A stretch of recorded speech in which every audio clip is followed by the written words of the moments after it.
बिस्मिल्लाहिर्रहमानिर्रहीम। Welcome to the Scholar Science College weekend. मेरा नाम मोइनुद्दीन इजहार है और मैं केमिस्ट्री पढ़ाऊँगा आपको इंशाल्लाह। बेटा आज हमारा फर्स्ट लेक्चर है जो कि फ़र्स्ट ईयर केमिस्ट्री के यूनिट नंबर 1 स्टॉकियोमेट्री से है। स्टॉकियोमेट्री ये केमिस्ट्री का फर्स्ट यूनिट है। इस यूनिट में और फर्स्ट लेक्चर में जो आज हमने टॉपिक्स डिस्कस करने हैं उनमें इंट्रोडक्शन ऑफ स्टॉकियोमेट्री, फिर उसकी प्रॉपर डेफिनेशन यानी स्टॉकियोमेट्री को डिफ़ाइन कैसे करते हैं, then basic assumptions, basic conditions of stoichiometry, फिर मोल का कंसेप्ट हम स्टडी करेंगे, देन एवोगैड्रोज नंबर और मोल कैलकुलेशंस के फार्मूलाज। मोल कैलकुलेशन से रिलेटेड ये डिस्कशन आज के लेक्चर में हमने ये पॉइंट बेटा डिस्कस करने हैं। तो स्टार्ट करते हैं। सबसे पहले stoichiometry. Stoichiometry, the word stoichiometry is derived from Greek word stoicheion means element and metry means measurement. यानी ये वर्ड स्टॉकियोमेट्री है, ये ग्रीक वर्ड स्टॉकियन जिसका मतलब होता है एलिमेंट और मीट्री जिसको आप मेजरमेंट कहते हैं, इन दो वर्ड्स की कॉम्बिनेशन से स्टॉकियोमेट्री वर्ड जो है वो बनाया गया है। जैसे स्टॉकियन और एलिमेंट को कंबाइन, मीट्री को कंबाइन करके, स्टॉकियन और मीट्री को कंबाइन करके स्टॉकियोमेट्री वर्ड बनाया गया। इसी तरह जब आप एलिमेंट और मेजरमेंट को कंबाइन कर दें तो ये बन जाता है एलिमेंटल मेजरमेंट। एलिमेंटल मेजरमेंट तो स्टॉकियोमेट्री एलिमेंटल मेजरमेंट कहलाती है। अब बेटा ये जो एलिमेंट है जिसकी आपने मेजरमेंट करनी होती है, स्टॉकियन मीन एलिमेंट, और एलिमेंट बेसिक क्या है, that is the building block of a matter. Element को हम कहते हैं basic part, backbone, building block of a matter. Matter का वो इंपॉर्टेंट पार्ट जिस पर मैटर बिल्डअप होता है, उसको हम एलिमेंट कहते हैं। और दूसरी बात बेटा ये है कि ये जो मेजरमेंट है ये दो तरह की वैसे मेजरमेंट होती है। एक होती क्वांटिटेटिव मेजरमेंट, एक होती क्वालिटेटिव मेजरमेंट। तो स्टॉकियोमेट्री में हम सिर्फ और सिर्फ क्वांटिटेटिव मेजरमेंट को स्टडी करते हैं। Stoichiometry that is the branch of chemistry in which we study the quantitative relationship between reactant and product. उसमें हम सिर्फ क्वांटिटेटिव मेजरमेंट जो है वो स्टडी करते हैं। तो आप अगर स्टॉकियोमेट्री वर्ड पर गौर करें तो उसका बेसिक जो वर्ड का मतलब बनेगा वो बनेगा क्वांटिटेटिव एलिमेंटल मेजरमेंट।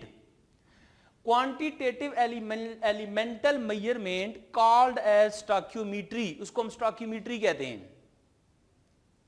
अब इसकी प्रॉपर डेफिनेशन स्टॉकियोमेट्री की हम इस तरीके से कर सकते हैं, the branch of chemistry in which we study the quantitative relationship between reactants and products in a chemical reaction। किसी भी केमिकल रिएक्शन में रिएक्टेंट्स और प्रोडक्ट के दरमियान जो क्वांटिटेटिव रिलेशनशिप होता है उसकी स्टडी, उसकी मेजरमेंट कॉल्ड एज स्टॉकियोमेट्री, उसको हम स्टॉकियोमेट्री कहते हैं। अब फिर नेक्स्ट पॉइंट जो ज़हन में बिठाना है वो ये है बेटा कि ये जो क्वांटिटी है जिसको आपने मेजर करना है, इस चैप्टर के अंदर क्वांटिटी को आपने in form of mass, in form of volume, in form of number of particles, in form में मेजर करना होता है। यानी जब आप मैस को मेजर करेंगे, मैस डिस्कस करेंगे, गैसियस सब्सटेंस के वॉल्यूम को मेजर करेंगे, वॉल्यूम डिस्कस करेंगे, या नंबर ऑफ पार्टिकल्स को डिस्कस करेंगे, तो ये सारी कैलकुलेशन ये क्वांटिटेटिव मेजरमेंट है। That quantitative measurement is called stoichiometry. इसको फिर हम स्टॉकियोमेट्री कहते हैं। स्टॉकियोमेट्री का जो बेसिक अजम्पशंस हैं, ये ऐसी कंडीशंस हैं जब तक ये फुलफिल नहीं होती उस वक्त तक क्वांटिटेटिव रिलेशनशिप स्टडी नहीं किया जा सकता। तो वो बेसिक कंडीशन, बेसिक अजम्पशंस कौन सी हैं? उसमें सबसे पहली, all the reactants must be converted into products. इसका मतलब ये बेटा कि केमिकल रिएक्शन में इन्वॉल्व होने वाले जितने भी रिएक्टेंट्स हैं वो सारे के सारे प्रोडक्ट में कन्वर्ट होने चाहिए। अगर रिएक्टेंट सारा का सारा प्रोडक्ट में कन्वर्ट नहीं होता तो फिर एक्यूरेट वैल्यू, एक्यूरेट रिलेशनशिप जो कि हमने रिएक्टेंट और प्रोडक्ट की क्वांटिटी के दरमियान स्टडी करना है, उसको हम मेजर नहीं कर सकते। और दूसरा रिएक्शन जो है वो रिवर्सिबल रिएक्शन हो जाता है अगर सारी के सारे रिएक्टेंट प्रोडक्ट में कन्वर्ट ना हो। तो स्टॉकियोमेट्री कैलकुलेशन हम किसी भी रिवर्सिबल रिएक्शन के लिए कैलकुलेट नहीं कर सकते, स्टडी नहीं कर सकते। दूसरी बेसिक कंडीशन, अजम्पशन है, no side reaction takes place. No side reaction takes place, इसका मतलब होता है अगर केमिकल रिएक्शन के दौरान आउटसाइड से कुछ रिएजेंट वो रिएक्टेंट के साथ पार्टिसिपेट कर जाएं, रिएक्ट कर जाएं, तो फिर रिएक्टेंट की कुछ अमाउंट आउटसाइड से इन्वॉल्व होने वाले जो आउटसाइड रिएजेंट है उनके साथ यूज हो जाती है, तो वो अमाउंट फिर प्रोडक्ट में कन्वर्ट नहीं हो सकती। जैसे फॉर एग्जांपल केमिकल रिएक्शन में मॉइस्चर का ऐड हो जाना, केमिकल रिएक्शन में किसी गैस का ऐड हो जाना, तो ये जो गैसेस या मॉइस्चर ऐड होती हैं ये कुछ अमाउंट रिएक्टेंट की उनके साथ रिएक्ट कर जाते हैं। तो जो अमाउंट रिएक्टेंट की इन आउटसाइड रिएजेंट के साथ रिएक्ट कर जाएगी तो बेटा वो अमाउंट प्रोडक्ट में तो ना कन्वर्ट हुई। तो जब रिएक्टेंट सारा का सारा प्रोडक्ट में कन्वर्ट नहीं होगा तो फिर स्टॉकियोमेट्रिक कैलकुलेशन परफॉर्म करना मुश्किल हो जाएगी। इसलिए जब तक सारे के सारे रिएक्टेंट प्रोडक्ट में कन्वर्ट नहीं होते और बाय प्रोडक्ट की फॉर्मेशन नहीं होती, no side reaction takes place, जब तक ये कंडीशन फुलफिल नहीं होती स्टॉकियोमेट्री यानी क्वांटिटेटिव मेजरमेंट हम स्टडी नहीं कर सकते। ये बेसिक अजम्पशन है स्टॉकियोमेट्री की। उसके बाद बेटा हमने नेक्स्ट स्टेप जो है, नेक्स्ट कंसेप्ट जो है वो जो हमने क्लियर करना है वो है मोल का। मोल क्या होते हैं? मोल को समझने से पहले आप एक छोटी सी बात ये डिस्कस कर लें, इसको जरा देख लें। नेचर में जो चीजें एग्जिस्ट करती हैं उसको अगर आप कैटेगराइज कर लें तो कुछ चीजें हैं जिसको हम विजिबल थिंग्स कहते हैं, नजर आने वाली। जो विजिबल थिंग्स होती हैं उनकी क्वांटिटी को जब हम डेली लाइफ में मेजर करना चाहते हैं तो बेटा हम क्या करते हैं, बहुत से वर्ड यूज कर रहे होते हैं उनकी क्वांटिटी को मेजर करने के लिए। जैसे आप एक वर्ड बोलते हो पेयर, तो जैसे ही वर्ड पेयर बोला जाता है तो सबको अंदाजा हो जाता है कि टू सिमिलर थिंग्स, यानी दो चीजों की बात की जा रही है, टू क्वांटिटी। और जब आप वर्ड डजन बोलते हैं तो इससे अंदाजा होता है कि आप 12 सिमिलर थिंग्स, 12 यूनिट्स की बात कर रहे हैं। तो जैसे विजिबल थिंग्स की क्वांटिटी को रिप्रेजेंट करने के लिए आप डेली लाइफ में इन वर्ड्स का यूज करते हो, इसी तरह बेटा अगर आप इनविजिबल थिंग्स केमिस्ट्री से रिलेट करो, जैसे एटम, आयंस और मॉलिक्यूल्स होते हैं, इनकी क्वांटिटी को जब आपने रिप्रेजेंट करना होता है तो उसके लिए जो आप वर्ड यूज कर रहे होते हैं वो होता है मोल। मोल। तो बेटा मोल जब भी बोला जाता है तो इसका मतलब ये होता है कि आप क्या कर रहे हैं, क्वांटिटी को डिस्कस करने लगे हैं। क्वांटिटी किसकी? सब्सटेंस की। और सब्सटेंस क्या है? सब्सटेंस में एटम्स, आयंस, मॉलिक्यूल ये सब आ जाते हैं। इसलिए बेटा मोल को हम डिफाइन करना चाहें तो ऐसे भी इसकी डेफिनेशन हो सकती है, the SI standard unit of quantity of substance, substance की क्वांटिटी का स्टैंडर्ड यूनिट, उसको हम क्या कहते हैं? मोल। मोल को का जो फॉर्मूला होता है ना बेटा, उसको हम ऐसे लिखते हैं, mole is equal to mass divided by molar mass. Mole को आप स्मॉल n से रिप्रेजेंट कर दे, n से, और ये जो मैस, गिवन मैस है, इसको स्मॉल m से रिप्रेजेंट किया जाता है, और जो मोलर मैस है उसको आप बड़े लार्ज m से रिप्रेजेंट करते हैं। गिवन मैस ग्राम में है, मोलर मैस ग्राम पर मोल में, तो ग्राम ग्राम से कैंसिल कर दें तो मोल का यूनिट मोल बच जाएगा। यह फॉर्मूला आपने पिछली क्लासेस में भी पढ़ा है। फिर मोल्स की डिफरेंट फॉर्म भी आपने वहां डिस्कस किए हैं, mole for atom, mole for ion, mole for molecules. तो मोल से रिलेटेड नेक्स्ट कंसेप्ट जो आपके यूनिट नंबर 1 केमिस्ट्री में डिस्कस किया गया है वो है एवोगैड्रोस नंबर। एवोगैड्रोस नंबर और मोल्स के दरमियान क्या रिलेशनशिप है, इसको इस टॉपिक में, इस पॉइंट में हमने डिस्कस करना है। तो सबसे पहले आप एवोगैड्रोस नंबर की डेफिनेशन को देखो। एवोगैड्रोस नंबर होते क्या है? Number of atoms, number of ions, number of molecules present in 1 mole of a substance। एक मोल सब्सटेंस, उसमें जितने नंबर ऑफ एटम्स, जितने नंबर ऑफ आइंस या जितने नंबर ऑफ मॉलिक्यूल प्रेजेंट होते हैं, उन क्वांटिटी को, उन नंबर्स को हम एवोगैड्रोस नंबर कहते हैं।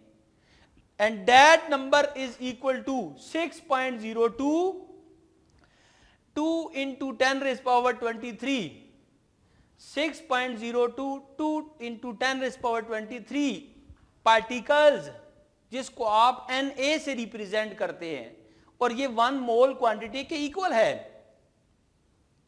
यानी कोई भी एटम, मॉलिक्यूल, आयन जिसकी क्वांटिटी 1 मोल है, उसमें इतने यानी 6.0222 into 10 raise power 23 particles present होंगे।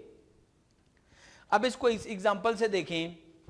सोडियम एटम के अगर आपके पास 23 ग्राम है मैस, जो कि उसके 1 मोल की इक्वल होती है, तो उसमें नंबर ऑफ एटम्स कितने होंगे? 6.022 into 10 raise power 23 sodium atoms.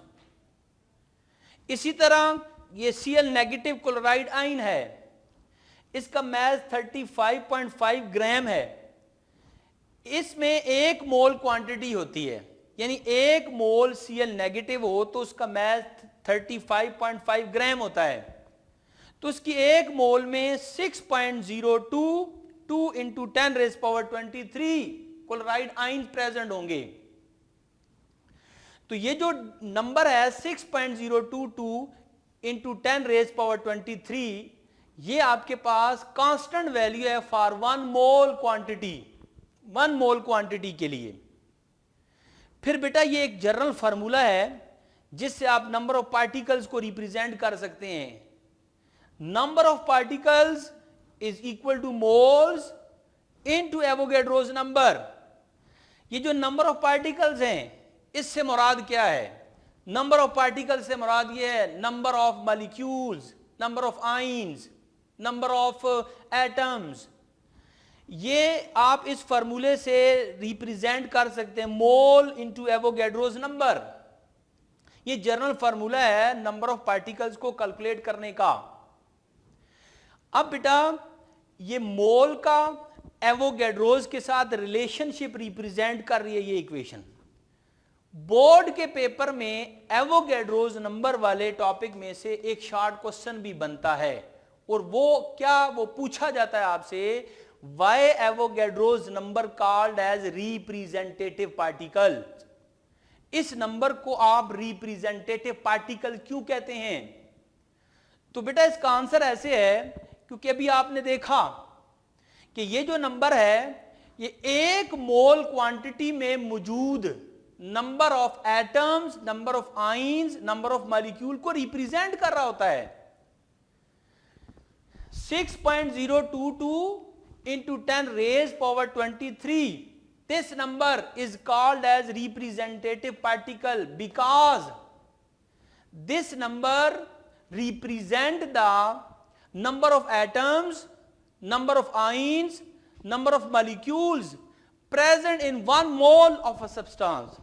एक मोल सब्सटेंस के अंदर नंबर ऑफ एटम्स, आयंस और मॉलिक्यूल की क्वांटिटी को रिप्रेजेंट करने की वजह से इस नंबर को हम रिप्रेजेंटेटिव पार्टिकल कहते हैं। अब बेटा इसके बाद मोल कैलकुलेशंस हैं। मोल कैलकुलेशंस, ये जो मोल्स कैलकुलेशंस हैं इससे मुराद ये है कि आपने इस टॉपिक में डिस्कस करना है नंबर ऑफ पार्टिकल्स को कैलकुलेट करना। नंबर ऑफ पार्टिकल्स को कैलकुलेट करने से मुराद मैंने अभी बोला भी था कि total number of atoms, total number of ions, total number of molecules, total number of covalent bonds, इनकी कैलकुलेशन जो है ना ये सारी कैलकुलेशन आपके पास मोल कैलकुलेशंस कहलाती हैं। तो बेटा ये जो मोल कैलकुलेशंस हैं इसकी बुक में थ्योरेटिकल थ्योरी लिखी हुई है, लेकिन बोर्ड में इसके न्यूमेरिकल्स आते हैं। तो इससे रिलेटेड जो न्यूमेरिकल प्रैक्टिस है वो इंशाल्लाह हम सेकंड लेक्चर में स्टार्ट करेंगे, इन फार्मूलाज की एप्लीकेशन। तो बेटा आज का ये फर्स्ट लेक्चर जिसमें हमने ये पॉइंट डिस्कस किए हैं, introduction, definition, basic assumptions, mole, Avogadro's number and mole calculation, ये स्टोइकियोमेट्री यूनिट नंबर 1 से है। ये आपका बेटा फर्स्ट लेक्चर है, इसको अच्छे तरीके से सुनिएगा और इसको प्रिपेयर करना है। नेक्स्ट लेक्चर में इंशाल्लाह हम फिर मोल कैलकुलेशन जो है इसकी प्रैक्टिस, इसकी न्यूमेरिकल से स्टार्ट करेंगे। अल्लाह हाफिज़।